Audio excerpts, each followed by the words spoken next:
تمہیں ادب سے کہنا چاہیے انتقال کر گیا، فوت کر گئے، وصال ہو گیا، تو جو جملہ تمہارے باپ داداؤں کے لیے بول دیا جائے تمہیں اچھا نہیں لگتا، وہ لفظ نبی کونین یا اللہ کے مقبول بندوں کے تعلق سے بولو گے تو یہ مناسب ہے؟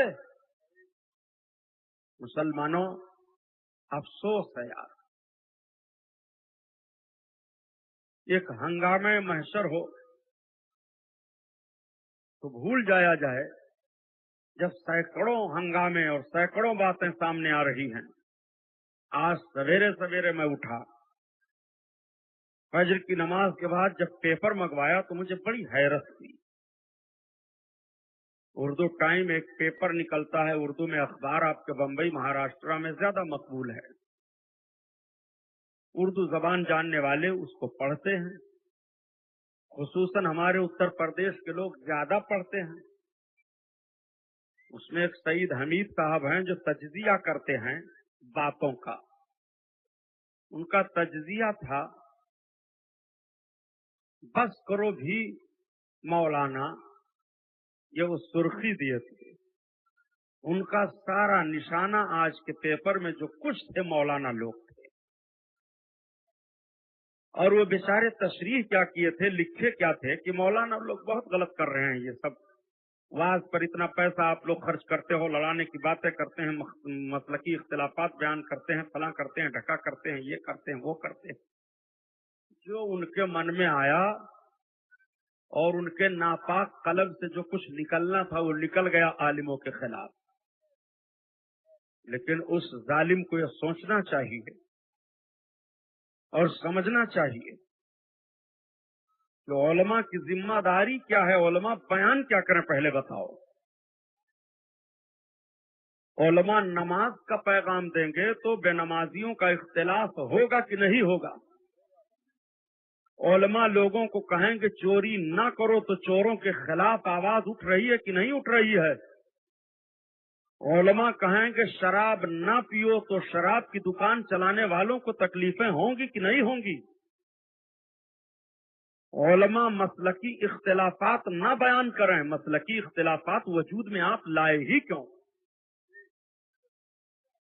کہا کہ سب متحد ہو جاؤ، اس میں یہ بھی دیے ہیں کہ سب کو چاہیے کہ متحد ہو جائیں، تو میں نے مضمون تیار کر رکھا ہے، اگر ان کے اندر ہمت ہو تو انہیں چھاپنا چاہیے، مگر چھاپیں گے نہیں، اس لیے کہ یہ پیپر والے جب غیر مسلموں کا داخلہ مدینہ طیبہ میں ہوا انجینئروں کا، ان پیپر والوں نے چھپایا، صرف بمبئی میں ایک ہندوستان اردو پیپر جو نکلتا ہے اسی نے شائع کیا ہے، اور ان پیپر والوں نے شائع نہیں کیا، یا ایسے بکے ہوئے ہیں۔ تو میں نے اس میں یہ دیا ہے کہ ٹھیک ہے اتحاد ہو جائے، صحیح ہے، سب کے سب سنی ہو جاؤ، اتحاد ہو جائے۔ آپ کہہ رہے ہیں کہ سنی وہابی کی باتیں نہ کیجیے، میں کہتا ہوں وہابیوں سے کہہ دیجیے وہ خود باتیں نہ کریں۔ کیا وہ سنیوں کی باتیں نہیں کرتے ہیں اپنے اسٹیج سے؟ اور اگر سنی اپنے اسٹیج سے کوئی بات بتاتے ہیں ان کے تعلق سے، تو کیا وہ کتاب لے کر کے بیٹھتے ہیں کہ ہاں ہماری کتاب کا جو حوالہ دیا گیا یہ غلط ہے، ہمارے کسی عالم نے یا رہنما نے اس طرح سے نہیں لکھا ہے، یہ کتاب موجود ہے، دیکھو سبحانی صاحب بول کر گئے ہیں، ان کے اندر ہمت ہے تو ہم کو آ کر کے کتاب میں دکھائیں۔ تمہاری ماؤں نے دودھ اتنا پلایا ہے تو جن جن کتابوں کا حوالہ اگر دے جاؤں غلط ثابت کر دو، تو خدا کی قسم اسی دن اگر دکان والے ہو تو تمہاری دکان پر جھاڑو دینے کے لیے غلامی لکھوا دوں گا۔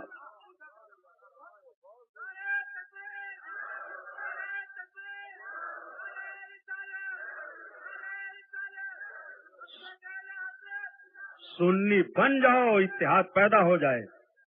کیوں اختلاف آپ کر رہے ہو؟ حضرت علی رضی اللہ تعالیٰ عنہ بولو حق پر ہیں کہ ناحق پر؟ حضرت امیر معاویہ حق پر ہیں کہ ناحق پر ہیں؟ دونوں صحابیوں میں اجتہاد پر تلواریں چل گئی، 90,000 مسلمان شہید ہو گئے، اور جب حضرت امیر معاویہ اور حضرت علی میں صلح ہوئی تو حضرت علی کی تلوار رکی نہیں، بلکہ تلاش کر کر کے خارجیوں کو مارا جاتا تھا۔ خارجی کیا کلمہ نہیں پڑھتے تھے؟ ان لوگوں سے پوچھو، یہ کہتے ہیں کلمہ گو کو کچھ نہ کہو، کیا خارجی کلمہ گو نہیں تھے؟ ہمت ہے تمہارے اندر جو ثابت کرو کہ خارجی کلمہ نہیں پڑھ رہے تھے؟ جب خارجی کلمہ پڑھ رہے تھے تو حضرت علی نے خارجیوں کو کیوں قتل کروایا؟ جواب تم دو، تمہارے اوپر ذمہ داری عائد ہوتی ہے۔ کیا کربلا کے میدان میں یزیدی کلمہ نہیں پڑھ رہے تھے؟ ہے تمہارے اندر جو انکار کر دو کہ کربلا کے میدان میں قرآن اور تلاوت نہیں ہو رہی تھی اور کلمہ نہیں پڑھ رہے تھے؟ جب یزیدی بھی کلمہ پڑھ رہے تھے، قرآن کی تلاوت کر رہے تھے، تو حضرت امام حسین نے دفاع ہی کی صورت میں تلوار کیوں اٹھائی تھی؟ کیوں اپنے بال بچوں کا پرواہ نہیں کیا تھا؟ آپ جیسے اتحاد پیدا کرنے والے ہوں تو مسلمانوں کے ایمان کو نہ جانے کیسے کہاں جھونک دیں گے۔ یہ آئے ہیں اتحاد کی دعوت دینے کے لیے، یہ اتحاد کی دعوت ہے۔ چھاپتے ہو پیپر، اس میں سنیما بازوں کو اور ان کی تصویروں کو اور ناچنے گانے والی فاحشہ عورتوں کی تصویروں کو دے دے کر کے اپنے اخباروں کو یہ بیچتے ہیں یہ حرام خور لوگ۔ یہ اتحاد کی دعوت دے کر کے علماء کو برا بھلا کہہ رہے ہیں اور آپ پڑھ کر کے ان کا پیپر خرید کر کے ہنس رہے ہیں بیٹھ کر کے۔ اسلامی حکومت ہوتی تو ایسے اخباروں پر پابندیاں لگائی جاتی۔ اختلافی مسائل بیان کیے جاتے ہیں پیپروں میں، اختلافی مسائل تو کون کون مسئلہ بیان کیا گیا؟ تمہارے اندر ہمت ہے تو چھاپو حفظ الایمان کی عبارت کی رسول اللہ کا علم جیسے ہے ایسا علم جانور اور پاگل کا ہے۔ چھاپ دو تم پیپر میں کہ رسول اللہ کو دیوار کے پیچھے کا علم نہیں ہے۔ چھاپو تم رسول کونین صلی اللہ علیہ وسلم کا علم کی امام حسین اپنے آپ کو نہ بچا سکے تو قیامت میں ہم سب کو کیا بچا پائیں گے۔ چھاپو تم رسول اللہ صلی اللہ علیہ وسلم کی شان میں جو توہین کی گئی ہے کہ رسول اللہ جب اپنے چچا ابو طالب کو نہ بچا سکے تو ہم لوگوں کو کیا بچائیں گے۔ تم چھاپو ان باتوں کو، خدا کی قسم مسلمان تمہیں جوتے کا ہار پہنا دے گا۔ میڈیا بنا لیا، اخبار چھاپ لیا، لوگوں نے اردو زبان میں سمجھ سمجھ کر کے خریدنا شروع کر دیا تو مولانا لوگوں پر برس پڑے۔ سارا ظلم مولانا لوگوں نے کیا ہے۔ حرام خور، جب بھارت آزاد ہوا تھا تو کون کتنے علماء کی قربانیاں ہوئی ہیں، تاریخ پر اٹھا کر کے۔ خالی 1947 میں 14,000 علماء اہل سنت اکابر شہید کیے گئے تھے۔ تب بھارت میں آزادی کی نیند سو رہے ہو اور پیپر چھاپ چھاپ کر کے بیچ رہے ہو۔ یہ علماء تھے جنہوں نے 14,000 قربانیاں دی تھیں۔ 1857 میں جب غدر ہوا ہے، علامہ فضل حق خیر آبادی رحمۃ اللہ علیہ نے فتویٰ دیا تھا تو تمہیں معلوم ہے 27,000 علماء اہل سنت شہید کیے گئے تھے۔ جب آزادی کی جنگ لڑی گئی تھی تو 90,000 مسلمان صرف اتر پردیش میں 3 دن کے اندر اندر شہید کر دیے گئے تھے۔ تب آزادی کی نیند سو رہے ہو اور بھارت کو آزاد آزاد کہہ رہے ہو۔